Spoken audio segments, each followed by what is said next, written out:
Sup, it's Mel. How are you guys doing tonight?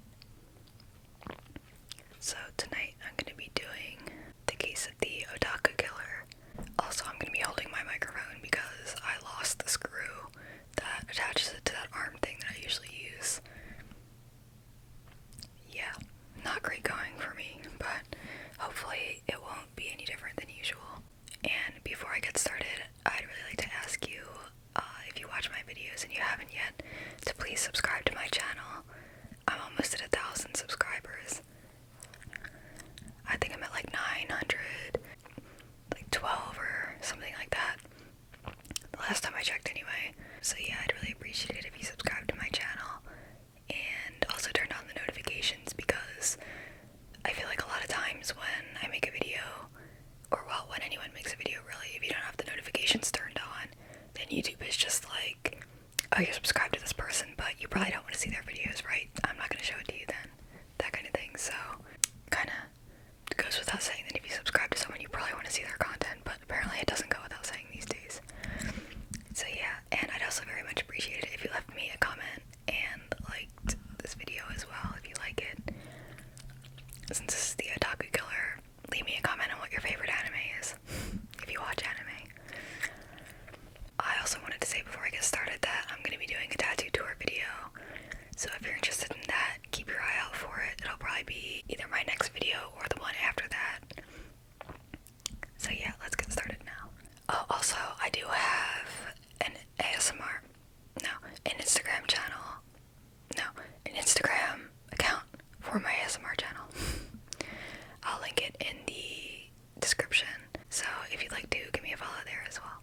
As a little disclaimer, this involves crimes against kids, and especially like sexual abuse and necrophilia, and just some pretty gory stuff. So if you don't want to hear about that, but you still want to watch this video, I am going to be I'll like give you a warning before I start talking about that stuff, and I'm going to put like a little, the timestamp so you can skip to just beyond that part. I'm going to be telling this case chronologically, like with the information that the public would have been getting at the time, and in the order that they would have been receiving it, because I like that better. I feel like it's good for like storytelling, you know? So I'm not going to be describing a lot of stuff like in super gory detail to begin with. That's going to come later. So like I said, if you don't want to hear that, just skip to the time that's going to be listed so that you don't have to hear it. So here we go, finally. A package was delivered to the address of the parents of missing 4-year-old girl, Mari Kono.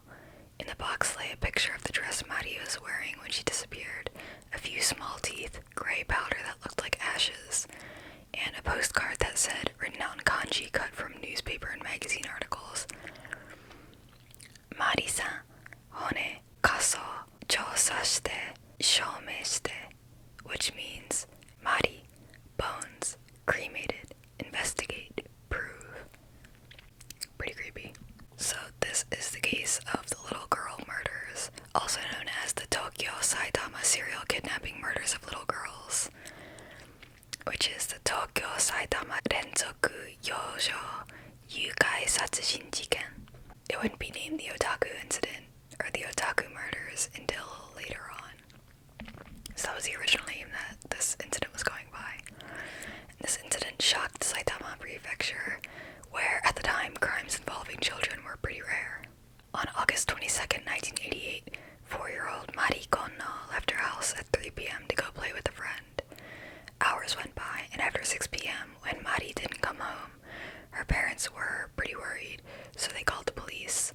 The police started searching, but they couldn't find any traces of her, though some witnesses reported seeing her with a man with curly hair. Days passed with nothing new, and then suddenly the Kono family started getting call after call, but when they would pick up the phone, the caller just breathed heavily into it. They tried ignoring the calls, but when they did that, the phone would keep ringing and ringing for up to 20 minutes. Mari's parents made a public plea for the safe return of their daughter, and soon after they got a postcard with one creepy sentence on it. There are devils about. 6 weeks after Mari Kono's disappearance, on October 3rd, 1988, 7-year-old Masami Yoshizawa was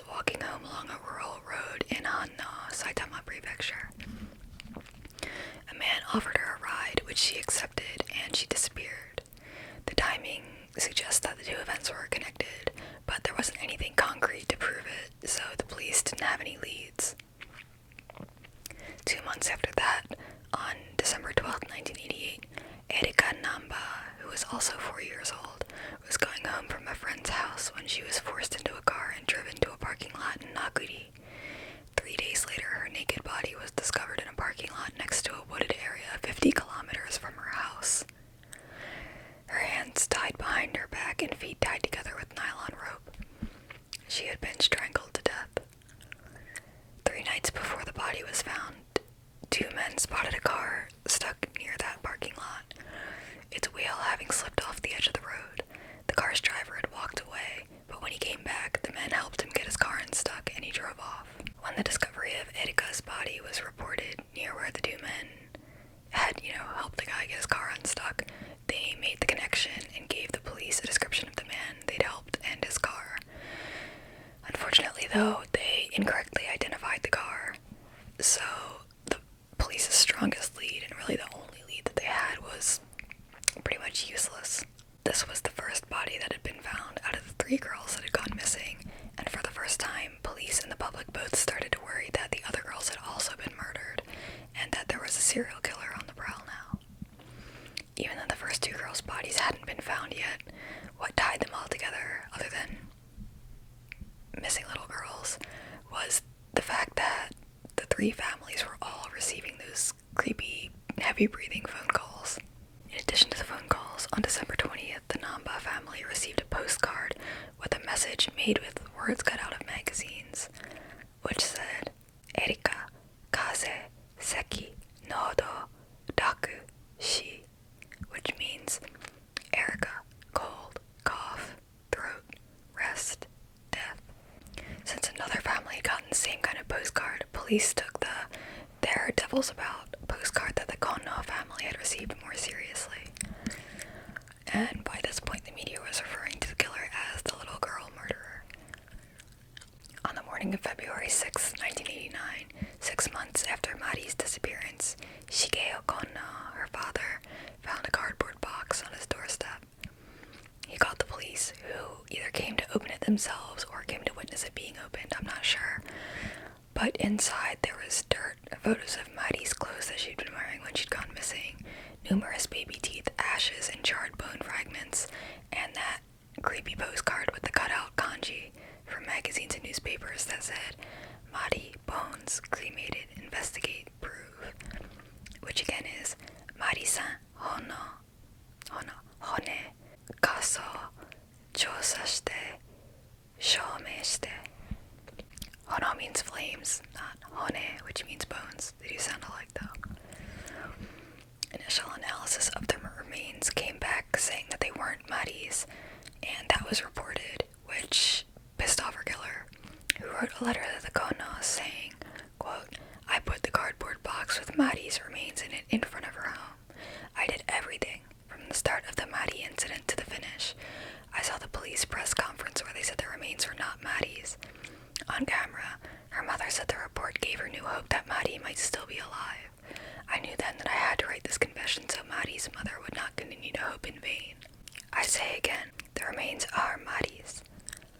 The letter was signed Yuko Imada, which is a pun on Now I'll Tell, which Yu is like to tell, and Ko is just like a common ending for women's names in Japan, like Natsuko or Ayako. So an Imada means now. The letter also came with a Polaroid picture of Mari. So the police reanalyzed the remains, and this time it came back that they did belong to Mari after all. I don't know why it didn't come back that way the first time, but I guess it was the 80s.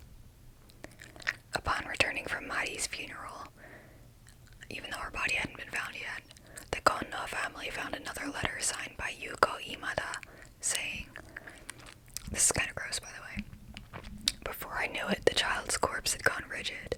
I wanted to cross her hands over her breast, but they wouldn't budge. Pretty soon, the body got red spots all over it. Big red spots. Like the Hinomaru flag, which is just the Japanese flag with the big red circle in the middle. Or like you covered her whole body with red hanko seals. And that's like the stamp that Japanese people used to sign documents officially instead of a signature. It's just like a little red circle that you stamp into red ink, statue that make up your name on it. After a while, the body was covered with stretch marks. It was so rigid before, but now it feels like it's full of water. And it smells. How it smells. Like nothing you've ever smelled in this whole world. In this whole wide world. On June 6, 1989, Ayako Nomoto, age 5, left home by herself to go to a park. When she disappeared, her family immediately started to fear the worst. About a month and a half later, on July 23rd, 1989, two sisters were playing in a park in Hachioji, and the younger sister was separated from her older sister by a man who approached them. The older sister ran home to get her dad, telling him that a man had molested her in the park. The man was taking pictures of the younger daughter, who he'd convinced to strip nude, when the father made it to the park and attacked him. But the father wasn't able to restrain the creep, and so he ran away, and the father called the police, who came to investigate the park. And while they were doing that, the man came back to get his car and was arrested on the spot. That man was 26-year-old Tsutomu Miyazaki, an assistant at a typography, and upon arresting him, the police knew right away that they had found the little girl murderer.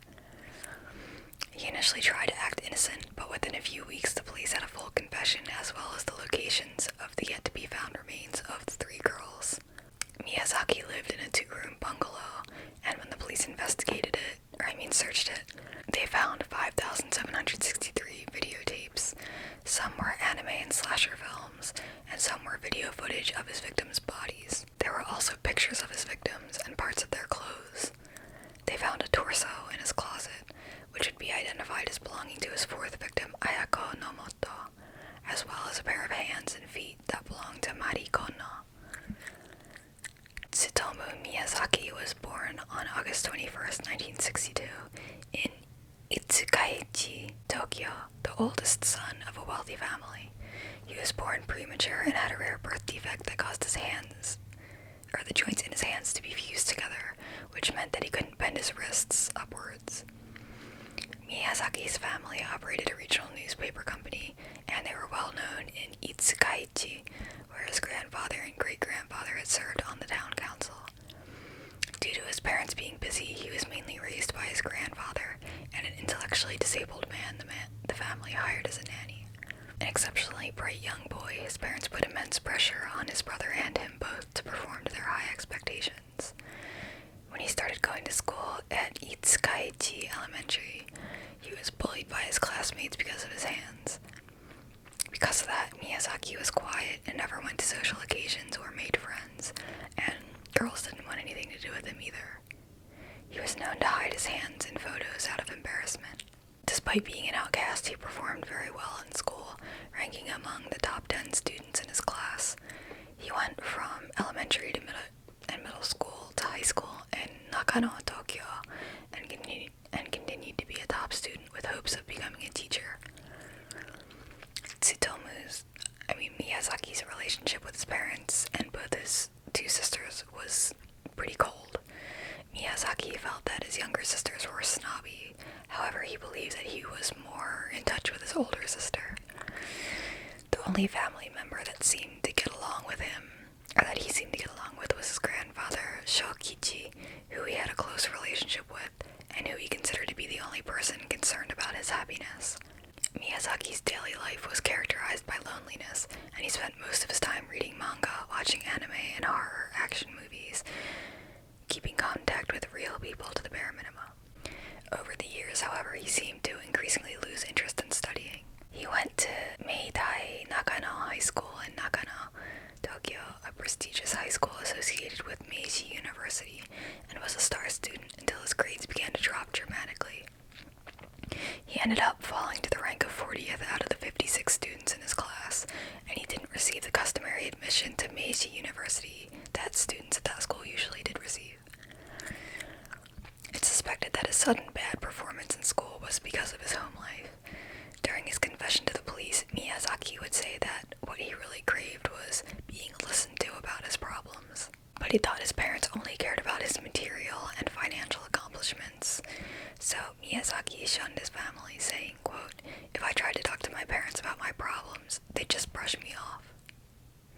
He found an interest in photography, and instead of studying English to become a teacher like he'd wanted, he went to a local junior college and started a 2-year program to become a photography technician. During his college years, he would take crotch shots of female players on tennis courts and pore over porn magazines, which turned out to be boring, and he told police during his interrogation that he didn't like the censorship in the magazines. In the year 1984, Miyazaki started to search for child porn. This was not hindered by censorship because obscenity legislation in Japan prohibited only pubic hair and not actual genitals. In the mid-1980s, Miyazaki moved back to his parents' house in Itsukaichi, sharing a room with his older sister. Although his family was highly influential, like I said, he didn't want to take over their business. He wasn't interested, which is the newspaper business again. In the same confession, he said that by that time in his life, he'd started to think about committing suicide. Miyazaki felt he only received support from his grandfather and spent most of his time with him. He said that when he was thinking about suicide, his grandfather's support kept him from doing it. But in May 1988, Miyazaki's grandfather died, which deepened his depression and isolated him even further, since, his one human person that he got along with was gone. In an attempt to retain something from him, Miyazaki ate part of his grandfather's ashes. And apparently there's an old funeral practice in Japan called honekami, which means bone chewing, basically. And mourners who were especially close to the dead person would eat a piece of the bone that was left after cremation, either because then the dead person would still be with you, or as a ritual expression of deep grief, or even to absorb some of their longevity if it was someone who had lived a really long life. I googled it and couldn't really find that much about it, except for one article, which was very badly written in English, no offense to that guy, but yeah, so take that honekami information with a grain of salt, I guess. The information that I just gave is from a manga that I like. That one. Because one of the characters does it, or something like it, so there's a little explanation at the end.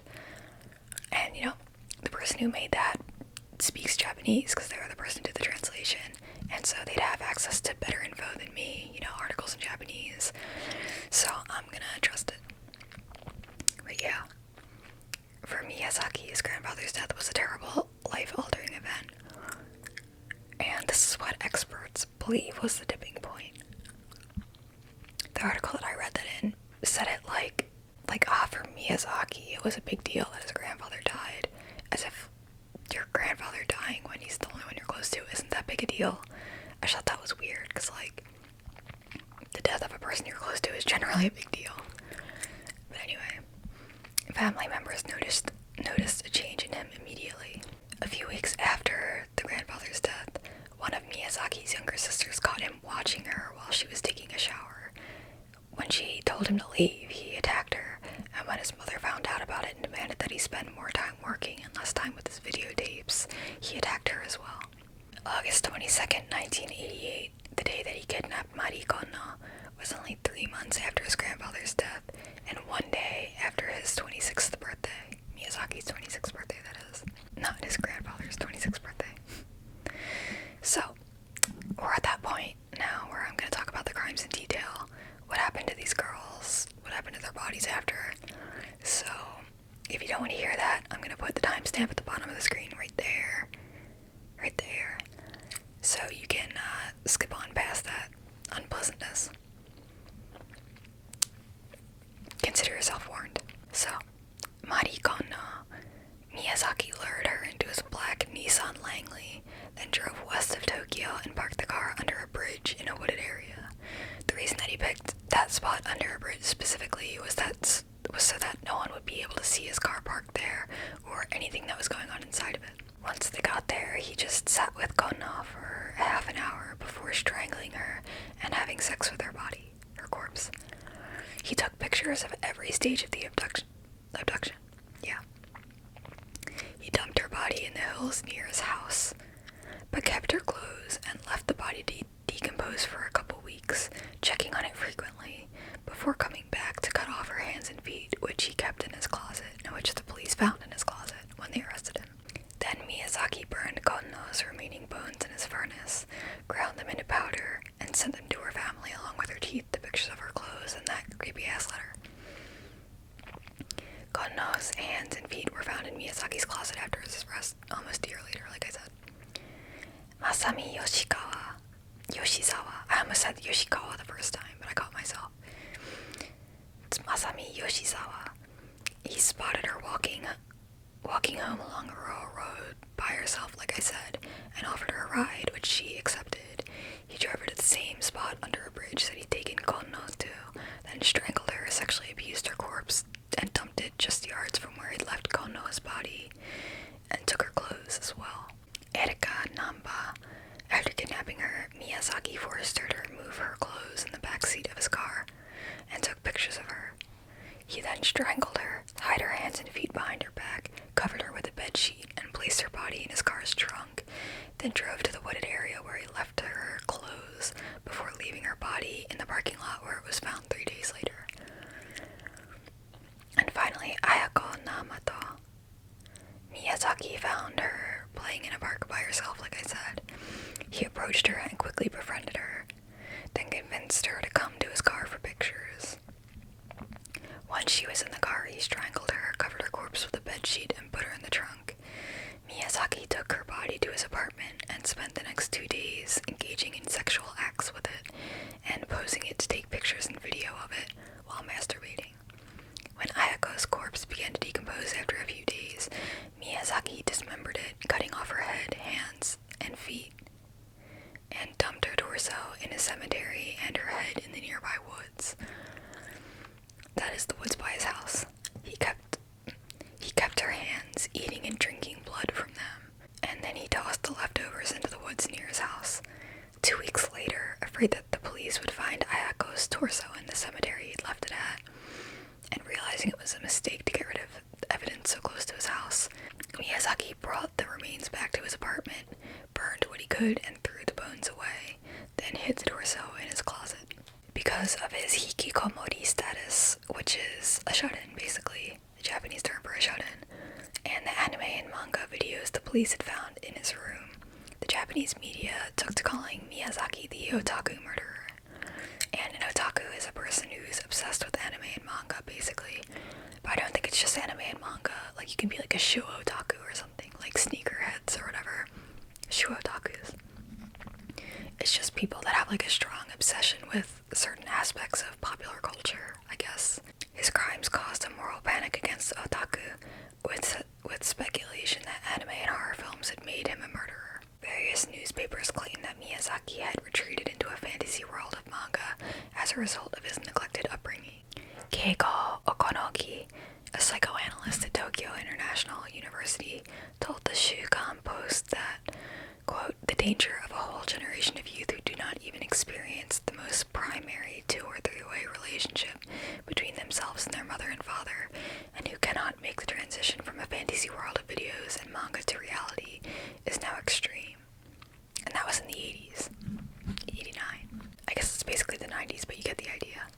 On the other end of the argument, Eishi Otsuka wrote a book on Miyazaki's crimes, and he argued that Miyazaki's collection of pornography and anime was probably added by a photographer in order to highlight his perversity. Another critic, Fumiya Ichihashi, suspected that the released information played up to public stereotypes and fears about otaku, as the police knew it would help cement a conviction against him, as if they needed more evidence than a torso in his closet.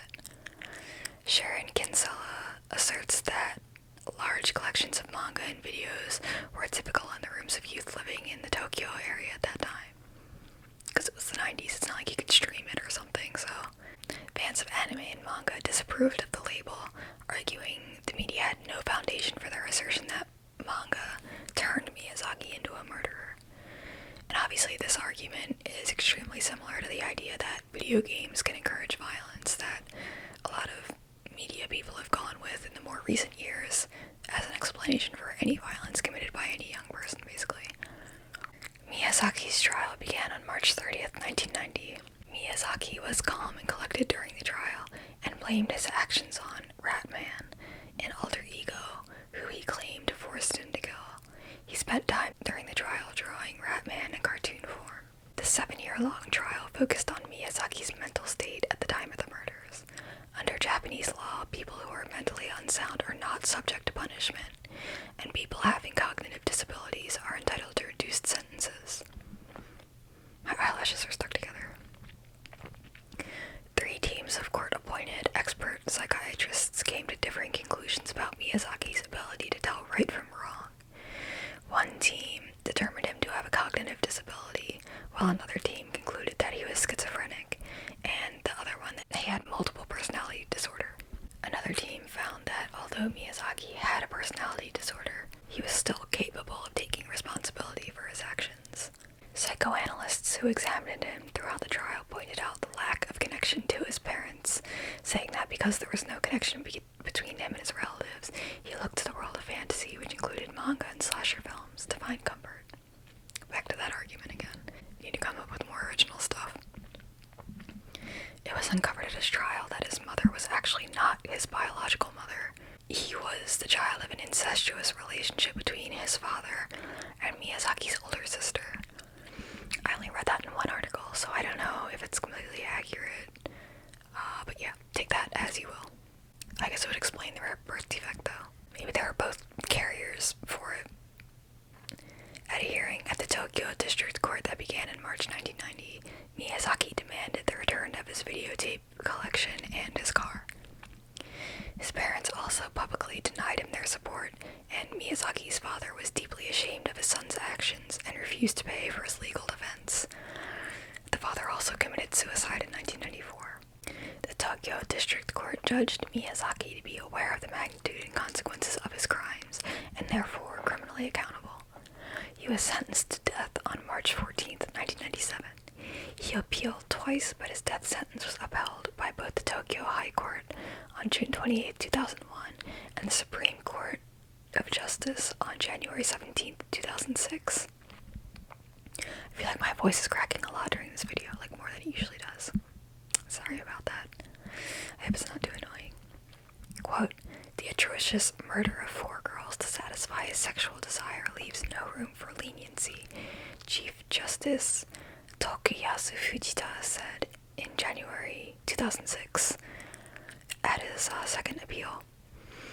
Miyazaki described his serial murders as, quote, "an act of benevolence." Not sure why, but child killer Kaoru Kobayashi described himself as, quote, "the next Tsutomu Miyazaki, or Mamoru Takuma," to which Miyazaki stated, quote, "I won't allow him to call himself the second Tsutomu Miyazaki when he hasn't even undergone a psychiatric examination," which apparently to him was a badge of honor. After the Supreme Court finalized his death sentence in February 2006, Miyazaki reportedly said, quote, "This has to be wrong. I'll be proved innocent someday." Hiroyuki Shinoda, the editor of a monthly magazine, the Tsukuru, exchanged more than 300 letters with Miyazaki. Quote, "Until last month, I received letters twice a month from Miyazaki. He would write about his recent situation in detail, such as what he ate. I think even Miyazaki thought his execution day was still a long way off." In February 2006, Miyazaki published a compilation of his correspondence with Shinoda. Commenting on the top court's finalization on the death sentence, Miyazaki wrote in a letter, quote, "This is silly. That judge will be sorry. He must be an idiot." He also mentioned the 4 young girls whom he murdered and their family members in one particularly provocative letter, saying, quote, There's nothing much to say about them. I'm happy to think I did a good deed." At one point, Miyazaki wrote, quote, "I feel like trying a psychiatric examination again," indicating that he had become a little bit obsessed with taking psychiatric tests. Hence the thing that he said, he can't even be the second Tsutomu Miyazaki if he hasn't even undergone a psychiatric exam. I kind of mentioned this already, but in 2004, Kaoru Kobayashi, 39, was sentenced to death for abducting and murdering a 7-year-old girl in Nara, and Kobayashi reportedly said during questioning, quote, "As the second Tsutomu Miyazaki, I hope what I've done will be remembered." In a letter that Miyazaki sent to Shinoda in 2007, Miyazaki strongly demanded that Japan adopt a different method of capital punishment. Quote, "Under the current execution method in Japan, death row inmates have to suffer great fear at the time of their execution, and therefore won't have a chance to feel regret for what they've done. For this reason, we should switch to lethal injections of the kind used in the United States." It's an interesting opinion. From what I've heard, that shit hurts a lot too. The Justice Ministry moved relatively quickly to carry out the execution of Miyazaki, which took place only 2 years and 4 months after the sentence was finalized. Miyazaki and his chief lawyer had planned to request a retrial, since they were out of appeals, I guess. But the ministry made it clear it planned to carry out the execution without further delay. Over the past 10 years, at the time of the writing of the article I got this from, which I don't know when that was, but the average elapsed time between finalization of a death sentence and execution has been 8 years in Japan. It tends to take even longer when death row inmates appeal. In Miyazaki's case, his lawyer, in late May, I guess of 2006, or 2007 maybe, notified Justice Minister Kunio Hatoyama in writing that they were planning or preparing to request a retrial, making it unusual for the ministry to proceed with the execution. In the appeal hearing, Miyazaki's lawyer used medical records from his time in the Tokyo detention house to argue that he suffered from a mental disorder. The Criminal Procedure Code stipulates that an execution should be halted in the event that a death row inmate is deemed to have a mental disorder. In light of this, it would not have been unusual for the ministry to show more caution over pressing ahead with Miyazaki's execution. To the very last, Miyazaki refused to lay bare the inner workings of his mind or to apologize to his victims' families. 11 years after his conviction, at the age of 45, Tsutomu Miyazaki was hanged in June 17, 2008, along with 2 other inmates, Shinji Mutsuda, 37, and Yoshio Yamasaki, 73, both of whom were also convicted murderers. At the time, Japan, being one of the only first-world countries that still does executions, other than the US obviously, Japan was facing pressure to stop executing people. But instead, the pace of executions at that time increased, and one official said that since most Japanese people agreed with execution at the time, there was no reason for them to change anything. Quote, "I ordered their executions because the cases were of indescribable cruelty," Justice Minister Kunio Hatoyama said. "We are pursuing executions in order to achieve justice and firmly protect the rule of law." Looking back on his correspondence with Miyazaki, Shinoda said on the day of execution, quote, "He never wrote anything that indicated he was scared of the execution. He behaved as if it was something that was going to happen to someone else." After his death sentence was finalized, he regularly complained of hearing things, but I never really figured out what was going on in his mind, Shinoda added. So yeah, that is the end of the case. I was kind of surprised that they executed him by hanging. Like, that's pretty old-fashioned, right? I feel like, I don't know, Japan has to be one of the only first world countries that was hanging people in 2008, but I could be wrong about that. So, let me know in the comments what you thought about this case, and let me know also if you'd heard of this one before, because I feel like whenever I say, like, oh, this is a well-known case, it actually isn't that well-known. So, I don't know. But yeah, if you made it this far, I've also been thinking about doing, like, medical mysteries type videos. Like, if you ever heard of Phineas Gage, he's that railroad worker that got, like, impaled through the head with a railroad spike and then survived in, like, the early 1900s, but his whole personality supposedly changed and stuff like that kind of thing. Or, like, Howard Dully, the last person to have undergone lobotomy.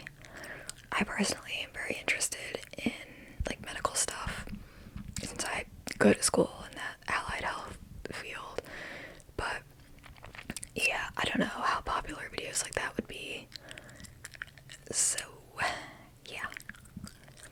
And also make sure to keep an eye out for the tattoo video, and I hope the details weren't too much. Like I said before, please leave me a like, a comment, and subscribe to my channel.